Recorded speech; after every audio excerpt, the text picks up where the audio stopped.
Vijana oye! Vijana oye!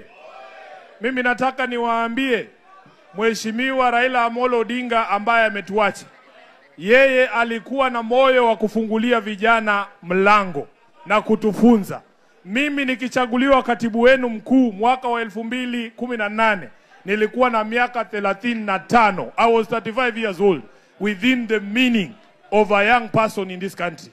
Nataka niseme baba, mahali umeenda, Mungu akuweke mahali pema peponi, lakini sisi ambao tunajiita vijana wako na wanafunzi wako tutazidi kusukuma sera za chama cha ODM.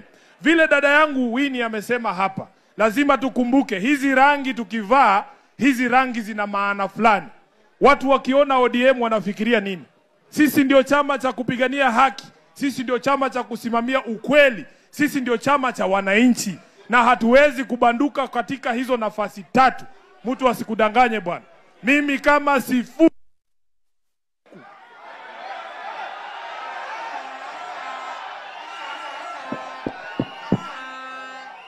niendelee nisiendelee, ndio naanza washaingia baridi, waambie watulie, si ndio?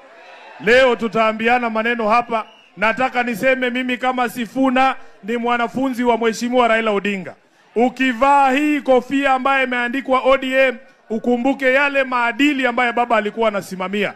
Mheshimiwa Winnie Odinga, wengi wanasema mambo ambaye waliambiwa na baba wakiwa peke yao. Kila mtu anasema hiyo, na najua hatuwezi kusikizana ni nini baba alituambia tukiwa peke yetu. Na situfuate ile alisema tukiwa wote basi.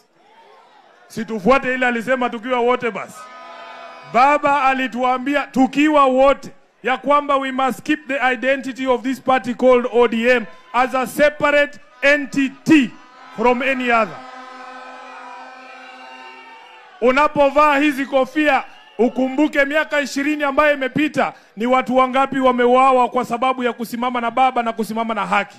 Ni watu wangapi wamejeruhiwa. Hata siku ya mazishi ya Mheshimiwa Raila Odinga, watu walipigwa risasi pale Nairobi na kuuawa.